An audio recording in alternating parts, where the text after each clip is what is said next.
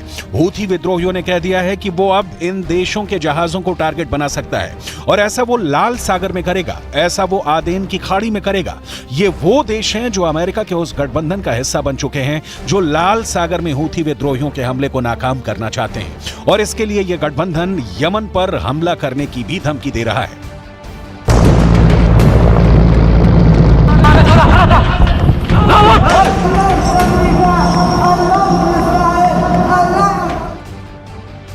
दरअसल अमेरिका को डर है कि लाल सागर में उसके जहाज डुबो दिए जाएंगे। अमेरिका को डर है कि यमन के हूथी विद्रोहियों से उसका युद्ध शुरू हो चुका है। अमेरिका को डर है कि अगर हूथी ने एंटी शिप मिसाइल मारी तो उसका कैरियर डूब जाएगा। हूथी विद्रोहियों से इजरायल के बाद अब अमेरिका को भी खतरा बढ़ गया है। हूथी विद्रोही दिखा चुके हैं कि वो जहाज पर कैसे कब्जा करते हैं, वो कैसे इजरायल से जुड़े जहाजों को टारगेट कर रहे हैं। यह हेलीकॉप्टर वाला ऑपरेशन इसका सबूत है। इस हेलीकॉप्टर के पिछले रैंप वाले दरवाजे पर 2 झंडे लगे हैं, एक है यमन का झंडा और उसके नीचे है फिलिस्तीन का फ्लैग। ये लाल सागर है, दुनिया इसे रेड सी के नाम से जानती है। देखिए रेड सी में क्या हुआ। हेलीकॉप्टर किसी तरह जहाज की रफ्तार से रफ्तार मिलाकर आगे बढ़ता है और इस शिप पर उस जगह पहुंचता है जहां ये जहाज पर उतर जाए। लेकिन अचानक इस हेलीकॉप्टर से कमांडो निकलने शुरू हो जाते हैं। जहाज पर हमला होता है और ये कमांडो जहाज पर कब्जा करना शुरू कर देते हैं।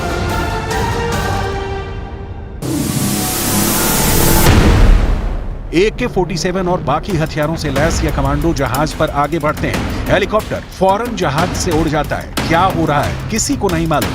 ये कमांडो जल्दी से जहाज के ब्रिज की तरफ बढ़ते हैं। ब्रिज यानी वो जगह जहां से पानी के जहाज को कंट्रोल किया जाता है। शिप के स्टाफ की तरफ राइफल ताक ये सभी हमलावर जहाज के ब्रिज में दाखिल होते हैं और फिर क्रू मेंबर हैंड्स अप करके हमलावरों की स्क्रीन के आगे सरेंडर कर देते हैं।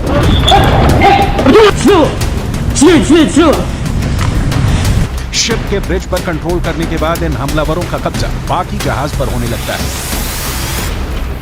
ऐसे हमलों को रोकने में अमेरिका और यूरोप के देश नाकाम साबित हुए हैं। अमेरिका सुपर पावर होने के बावजूद हूथी विद्रोहियों का सामना नहीं कर पा रहा।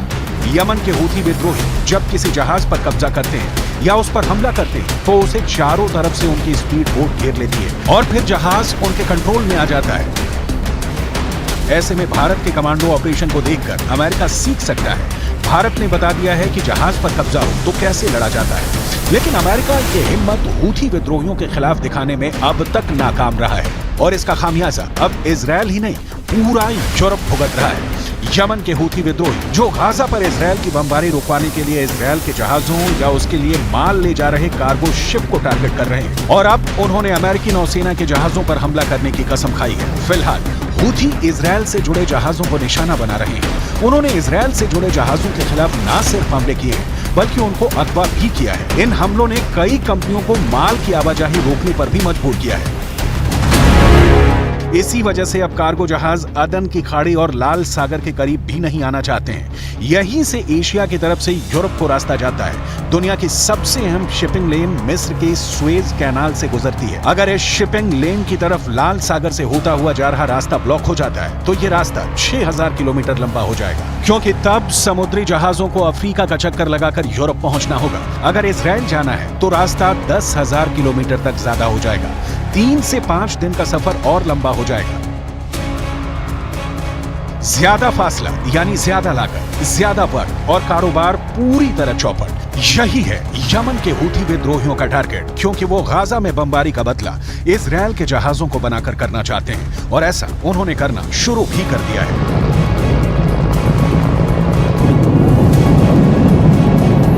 ऐसे में भारतीय नौसेना का वीडियो अमेरिका के लिए एक सबक है।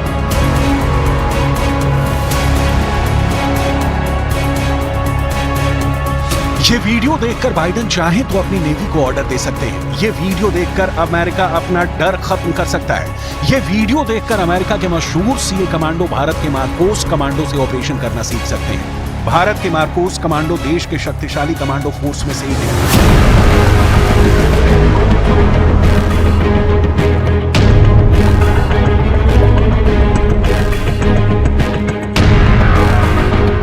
1987 में बने मार्कोस बहुत ही तेजी से ऑपरेशन करते हैं। इन्हें अमेरिका के नेवी सील्स की तर्ज पर ही तैयार किया गया था।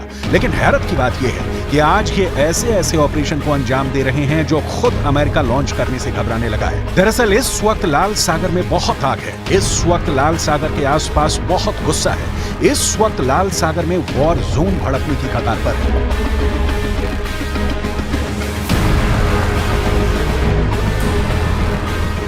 अगले 48 घंटों के अंदर लाल सागर, यमन और इजरायल के बीच इतनी चिंगारी नजर आ रही है कि पूरा पश्चिम एशिया गाजा के बाद दूसरे युद्ध में डूब सकता है।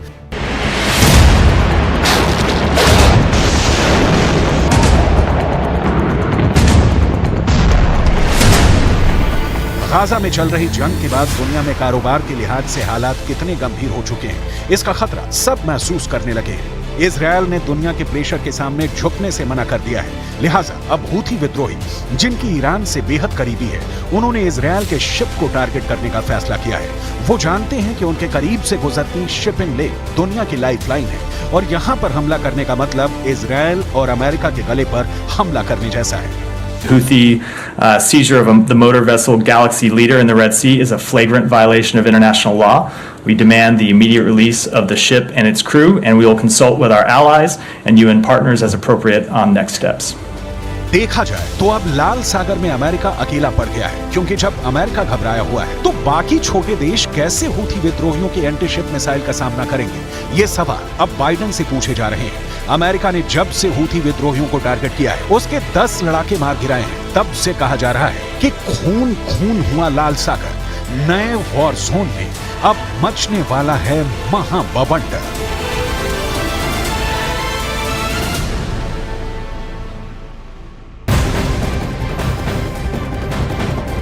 बहुत बड़ी खबर आ रही है जम्मू कश्मीर के शोपिया से। या सुरक्षा बलों ने लेफ्टिनेंट उमर फयाज की हत्या का बदला ले लिया है। सुरक्षा बलों ने आतंकी बिलाल अहमद भट्ट को एनकाउंटर में मार गिराया है। सुरक्षा बलों को लंबे वक्त से आतंकी बिलाल की तलाश थी। शोपिया के छोटी गांव में दहशतगर्द के छिपे होने की सूचना मिलने पर सुरक्षा बलों ने सर्च ऑपरेशन चलाया और मुठभेड़ में आतंकी बिलाल अहमद भट्ट को मार गिराया है। पीओके में आतंकियों का लॉन्च पैड पहली बार कैमरे में कैद हुआ। एलओसी के पास से ऐसी तस्वीरें मिली जिसमें पाकिस्तानी आतंकियों के लॉन्च पैड देखे जा सकते हैं। सेना दावा करती है कि एलओसी की दूसरी तरफ जो गांव हैं, वहां के घरों को आतंकी लॉन्च पैड के रूप में इस्तेमाल कर रहे हैं।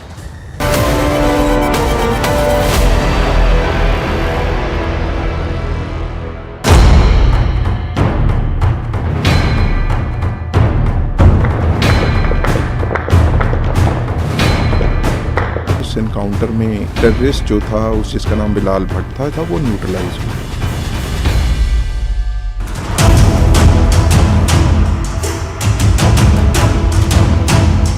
लेफ्टिनेंट उमर फयाज की हत्या का बदला सेना ने ले लिया है। सेना के इस अफसर की 2017 में हत्या करने वाले आतंकी को सुरक्षा बलों ने ढेर कर दिया है।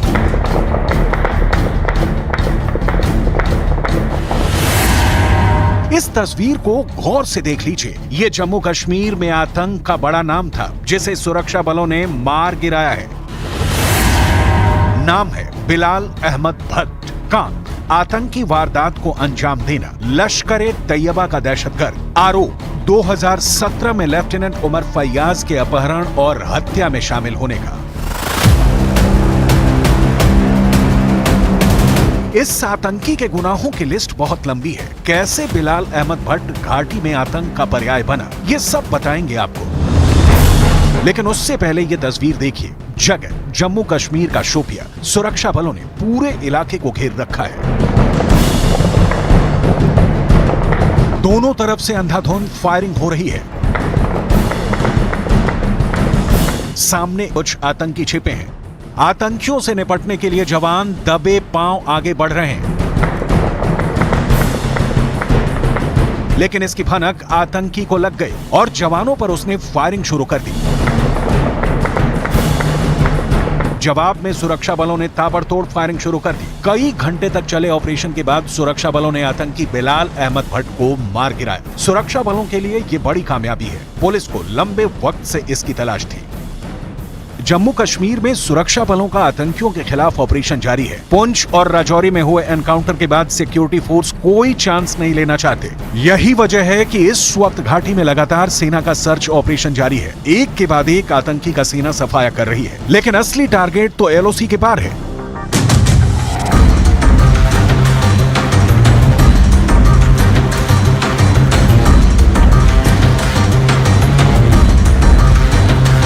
ये तस्वीरें पुंछ और राजौरी बेल्ट के दूसरी तरफ की हैं। भारतीय सेना पुंछ और राजौरी बेल्ट के दूसरी तरफ पाकिस्तान के कब्जे वाले हिस्से में इन लॉन्च पैड पर नजर रख रही है। इन लॉन्च पैड पर आतंकवादियों की गतिविधियां अचानक तेज हो गई हैं। सेना ने हाल ही में एलओसी पर पाकिस्तानी हिस्से में नटाला पोस्ट के एक लॉन्च पैड से घुसपैठ की एक बड़ी कोशिश को नाकाम किया था। तभी से पाकिस्तान के कई लॉन्च पैड भारतीय सेना के रेडार पर हैं। पुंछ में एलओसी के पार पीओके में आतंकियों ने जो लॉन्च पैड तैयार किए हैं, उनमें नल्ली का इलाका है। भिम्बर का ठिकाना बहुत खतरनाक है। पीओके में एक लॉन्चिंग पैड बकबक में है। बक्सर में भी आतंकियों की घुसपैठ कराई जाती है। पीओके के पखुरनी में भी अड्डे हैं। माखजाल से भी आतंकवादी लॉन्च किए जाते हैं।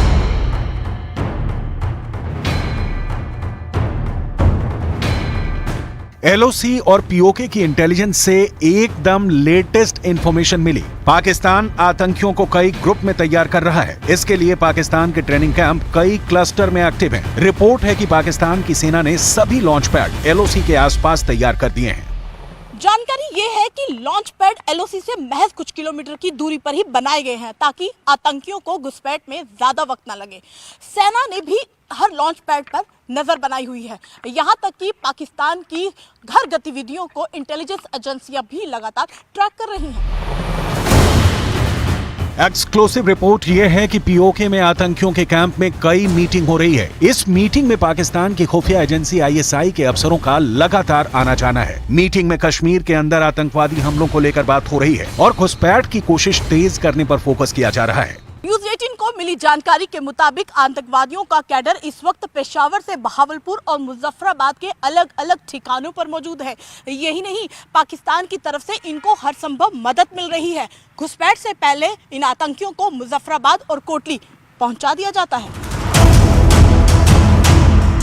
आतंकवादियों के ये क्लस्टर मनशेरा में है, मुजफ्फराबाद में है, कोटी में है और मुरीदके के साथ बहावलपुर में है। मनशेरा पाकिस्तान में है और यहाँ बालाकोट, गढ़ी हबीबुल्ला और बतरासी में टेरर कैंप है। मुजफ्फराबाद पीओके में है और यहाँ चेलाबंदी, सवाई नाला, मुस्करा अक्सर और दुलाई नाला में टेरर कैंप है। कोटली भी पीओके में है। गुलपुर, सेंसा, बराली और दुंगी में भी आतंकवादियों को ट्रेनिंग मिल रही है।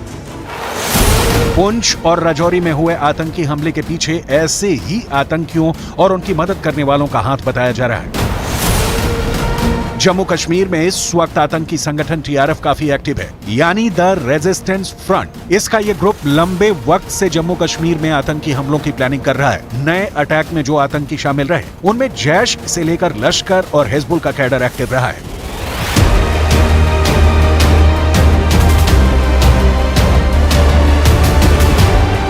पाकिस्तान के कमांडो दस्ते एसएसजी को इस वक्त बड़ा मिशन दिया गया है। उनका काम है आतंकवादियों को घुसपैठ कराना और उनके आत्मघाती दस्तों को एलओसी के पार कराने के साथ कवर फायर देना। इसके लिए पाकिस्तान की बैट यानी बॉर्डर एक्शन टीम भी काम पर लगा दी गई है। इस टीम में आतंकवादियों को अपने चीन से मंगाए गए हथियार और नाइट विजन डिवाइस भी दिए गए हैं ताकि रात में भी घुसपैठ को मुमकिन किया जा सके।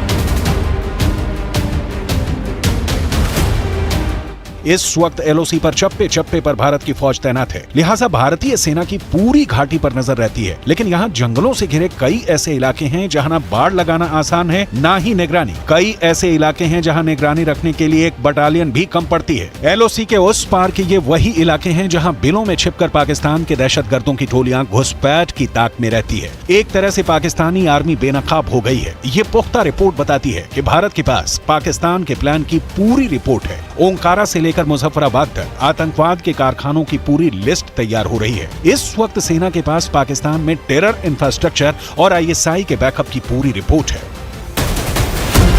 लश्कर जैसे आतंकी संगठनों में लड़कों को कैसे भर्ती किया जाता है, नौजवानों और बेरोजगारों को कैसे कांटेक्ट किया जाता है, आईएसआई और लश्कर की मोडस ऑपरेंडाई क्या है, भर्ती के बाद लड़कों को कहां भेजा जाता है, कहां और किस तरह की ट्रेनिंग दी जाती है, ट्रेनिंग कौन देता है, माइंड वॉश कैसे होता है और फिर हथियारों के साथ उन्हें किस रास्ते भारत भेजा जाता है।